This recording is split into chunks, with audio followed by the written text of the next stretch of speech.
Yo, YouTube, what's up with your boy, Sports and Fitness Rants? I'm back, guys. Click that like button. Subscribe to my channel. What's up, y'all? What's up, everybody, man? Welcome back, man. Forgive the darkness, guys. I'm out here a little early, man, doing a video, and it's a little bit dark outside, man. The sun is just coming up now. So forgive the appearance of my video here. I know it's a little bit dark, man, but I got another great video for you guys today, as usual. You guys know we're going to continue to do. We're going to continue to celebrate Michael Jordan. We're going to tell the truth about Michael Jordan's legacy, his career. We're going to put some respect on the 80s and the 90s. And, I want to thank all you guys, man, for everything, all the love, man, for subscribing, for watching my videos. You guys understand what I'm doing on this channel. I've told you I've become the de facto Jordan defender on YouTube here. I'm giving you guys the facts. It's the facts, guys. Trust me, it's the facts about Michael Jordan, his era. And in this video, I want to talk about something that we always hear. One of the biggest lies told about Michael Jordan, and that Michael Jordan was a ball hog, right? That he did not pass the ball. He was a ball hog. We're going to talk about that in this video. But as usual, you guys know what to do, man. Turn the volume all the way up. Hit that play button, right? You don't have to watch the video. Just listen to the video. Listen to the information, guys. Right? These videos are for educational purposes. It's not about you believing Michael Jordan's the greatest basketball player of all time. That's not what this is about. It's about putting his career in perspective. I'm giving you guys the truth here, and then you guys form your own opinion on Michael Jordan off the truth, though. And let's roll. So, yes, guys, I know you have heard many, many times from this new era, this new generation of fans, quote-unquote fans. They'll say that Michael Jordan was a ball hog. Now, I've done a video in the past, guys. You can go check it out about Michael Jordan played in the triangle system, right? I've done a video on that and basically explaining how in the 90s, Michael Jordan and Chicago Bulls were always in the top 5 in assists per game as a team, which negates the fact of people saying that Michael Jordan was a quote-unquote ball hog. So in this video, I want to focus more on the term ball hog. I want to define it, what a ball hog really is. And we're going to focus on Michael Jordan's early years, and then we'll compare him to some people who I think you can consider to be a ball hog, right, based off of this description. So, like I said, let's start from the top here. A ball hog. What is a ball hog? I feel like the term ball hog, it's used too much now, or it's being used inappropriately, right, or when it's not valid. And when people call Michael Jordan a ball hog, that's not a valid statement. Michael Jordan was never a ball hog. A shot chucker, things like that. He was never that. So when we think about ball hog, what is a ball hog? These days, people label someone a ball hog or a quote-unquote ball hog if they don't pass the ball. This is what we've narrowed it down to, someone who doesn't pass. And to me, that's not accurate. It's not an accurate description of a ball hog. For me, guys, when I'm thinking about someone who's a ball hog on the basketball court, what I'm thinking about is someone who, yes, they might take a lot of shots, but it's the kinds of shots they're taking, right? So, for example, if you're on the court playing with somebody, right, and they just drive down the court, they just dribble down the court, maybe they dribble the ball 5, 10, 11, 12 seconds, they're just dribbling around, not doing anything, and then they shoot a shot.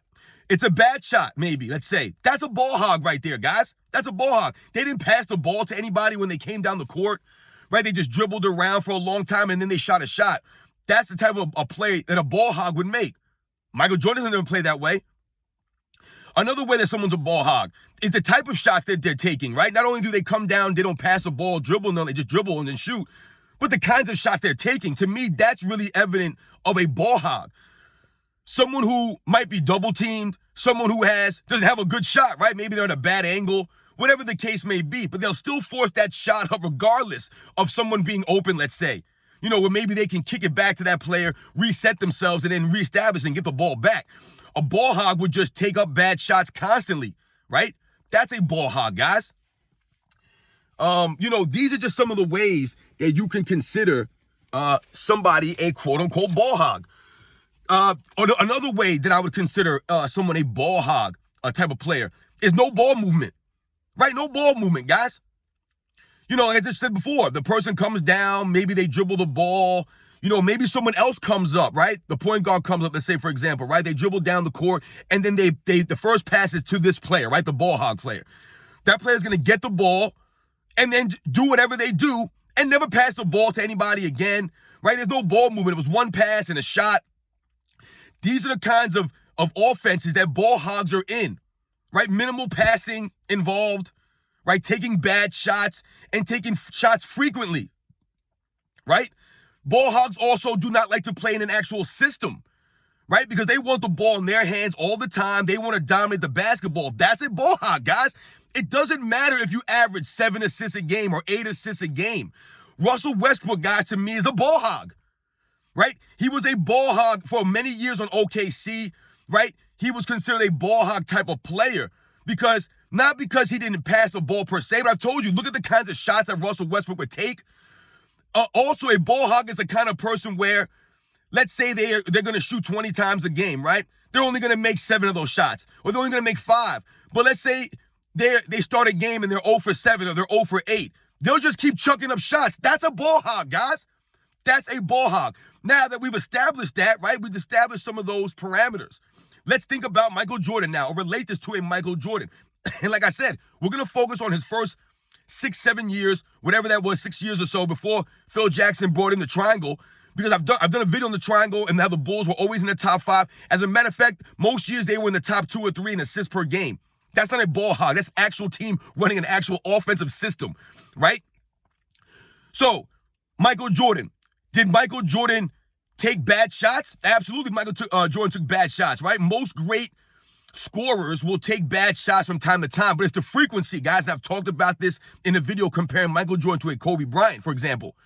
And I'm not saying that Kobe Bryant was a ball hog necessarily, but when you think about someone taking bad shots frequently or consistently, Kobe Bryant did that at much higher volume than a Michael Jordan. I've told you guys in the past, Michael Jordan was always under control on the offensive end, right?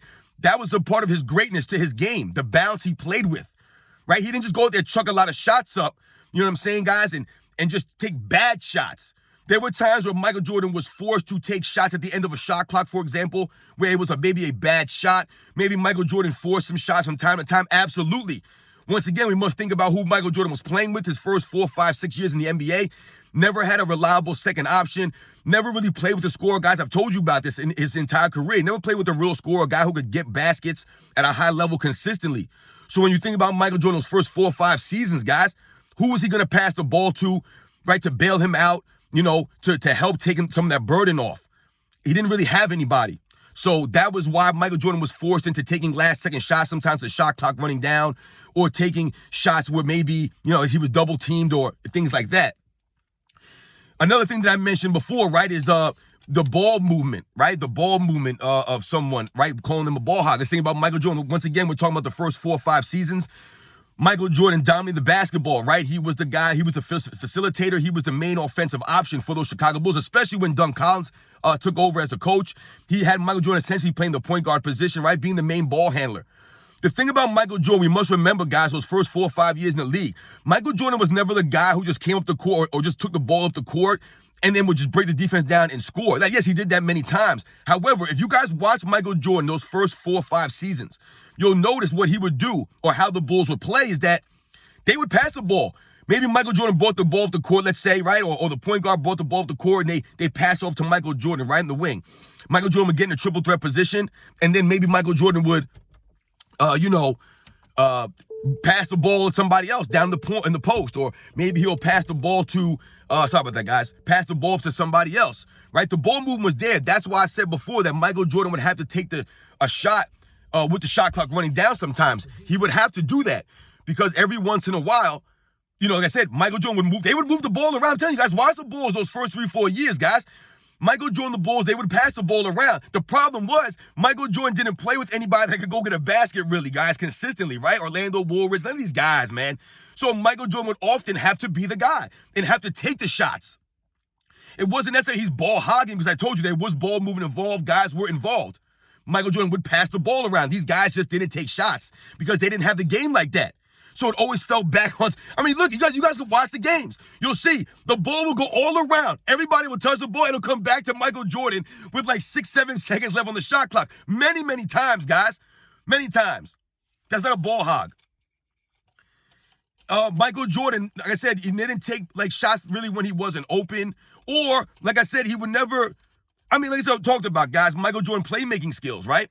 You can't say that Michael Jordan was a ball hog because I've told you Michael Jordan was able to score with or without the basketball. He did not need to dominate the actual ball to be effective on the court. So other players were able to, like I said, they could have a point guard, bring the ball off the court and set the offense up, things like that. And told you, Michael Jordan was okay with all that stuff.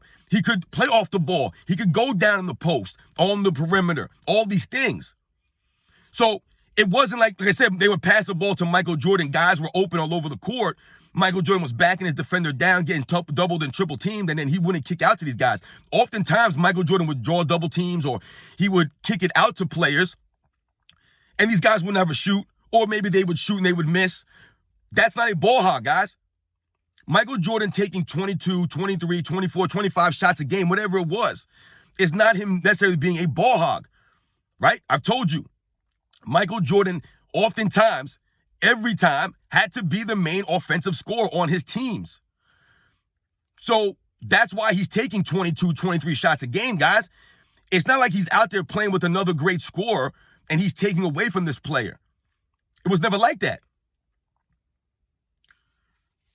So when people say that Michael Jordan was a ball hog, guys, I've told you, I focused on the first 4 or 5 seasons of his career. He was never a ball hog. The style of play that he played early in his career was indicative of the way the coaches wanted him to play and indicative of the kind of players that he was playing with on his roster, right? Go watch the games, guys. If you watch footage of Michael Jordan first 3, 4, 5 seasons, where, like I said, someone will bring the ball off the court, whether it's John Paxson, whoever it is, they kick it off to Michael Jordan on the wing. Michael Jordan doesn't just go and shoot the ball immediately.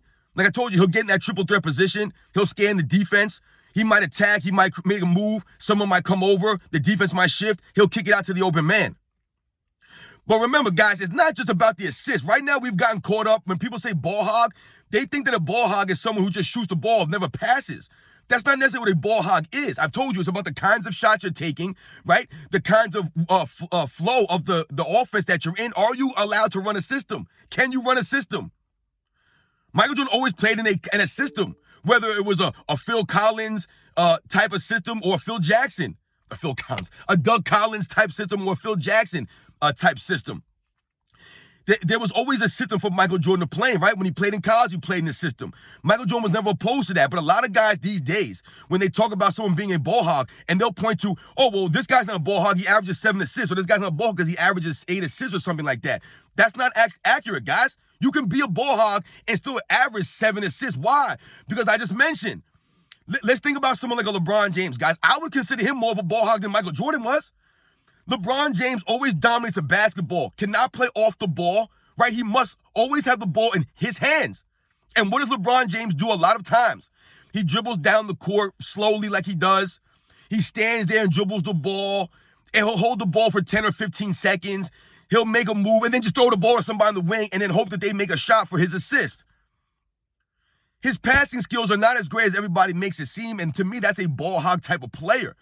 For someone to never play in a system, to force other players to fit around you and what you like to do, to dominate the basketball like that, that's a ball hog, guys. Just because he averages 7 assists doesn't mean he's not a ball hog. He averages those assists because he has the ball in his hands all the time. Just watch the games, guys. I mean, come on, man. You kidding me? James Harden, another guy, a ball hog. Yeah, James Harden might average 7 assists or 8 assists, whatever he averages in a season, 10 assists in a season. That doesn't necessarily mean he's not a ball hog, guys. Because once again, same thing with a James Harden. He must dominate the basketball. He cannot play off the ball. So he has to have the ball in his hands. A ball hog, man. These guys can't play in systems. That's a ball hog. James Harden takes terrible shots consistently all the time. Bad shots. That's hogging the ball. Another aspect we must think about too, guys, about Michael Jordan, people call him a ball hog, is Michael Jordan shooting consistency. Michael Jordan made over half of his shots with the Chicago Bulls, guys, shooting almost 51% from the field for his career. So when people talk about he's shooting 25 shots a game or 23 shots a game, the man's making those shots, though. A ball hog is someone like a James Harden, guys, or someone who will take 3-4 shots, miss 3-4 shots, maybe make one, miss 5 in a row, but they'll just keep shooting. It'll be one of those nights where they're 2 for 15. They'll just keep shooting. They'll end up 2 for 21 or 3 for 21 and do nothing else on the court. Remember this also. When people call Michael Jordan a ball hog, if Michael Jordan had an off night, right? Maybe he was 7 for 21. Maybe he was 5 for 23 or something like that, right? He had an off night, right? I've told you, Michael Jordan never let that affect the rest of his game. He would find other ways to impact winning. Diving on the ball, diving on the floor for loose balls, hustling on offensive rebounds, creating steals, right? His elite defense. There was always other ways. His playmaking ability. He never let bad shooting nights affect him, and that's what a ball hog would do, or someone who's just, a scorer who just chucks up shots. If they're not making their shot, they're not effective, right? Even someone like a Steph Curry to a lesser degree, guys, if he's not knocking those three-pointers down in a decent clip, right? He's going 2 for 15 from three-point range. He's not as effective because he cannot do anything else to really impact the game, right? Because what's Steph Curry's greatest strength is the ability for defenses to pull out towards him, right? But if he's not making the shots, the defenses don't have to do that necessarily. And he can't rebound or play defense at a high level. Yes, his playmaking is pretty solid playmaker, absolutely. But once again, if Steph Curry's not making these shots, the playmaking is not usually there also, right? It affects his game overall. Michael Jordan's game is never affected like that. You think about a James Harden, a LeBron James, these guys who dominate the basketball, right? Who, if they're not making their shots, they're not effective. They're not. If LeBron James' teammates are not knocking down these, stand in the corner threes, his team's not effective. Because why? Because he hogs the ball and dominates the ball and dribbles the shot clock down like a James Harden. Now, I'm not saying that LeBron James and James Harden are on the same level. No, but their play styles are similar. They refuse to play in an actual system that will help the players around them be more effective. Whereas Michael Jordan understood that, right? The mind, the IQ, to play in the triangle, to maximize his teammates on the offensive end, right? So remember, guys, I hope you guys understand what I'm saying. Michael Jordan was never a ball hog. He never hogged the ball, right? He allowed his teammates to thrive. He played in the system late in the 90s, right? Those first 3 or 4 years, though, he was never a ball hog, guys. He played the system the coach wanted to play. It wasn't the system that he wanted to play. It was what the coaches wanted, right? He was very flexible. He adapted to different coaching styles, to different coaches. I told you, he had 3 coaches in his first 3 years, guys, in the NBA. A lot of people don't realize that. Michael Jordan never forced up bad shots consistently like that. He moved the ball around. Watch the videos, guys. He moved the ball around. He passed the ball to his teammates. Oftentimes, the ball came back to him, though, because he didn't play with anybody that could score. So shout out to Michael Jordan. Shout out to his greatness, not being a ball hog, man, right? Always being able to adapt to coaches, play styles, things like that. I'll catch you guys on the next one.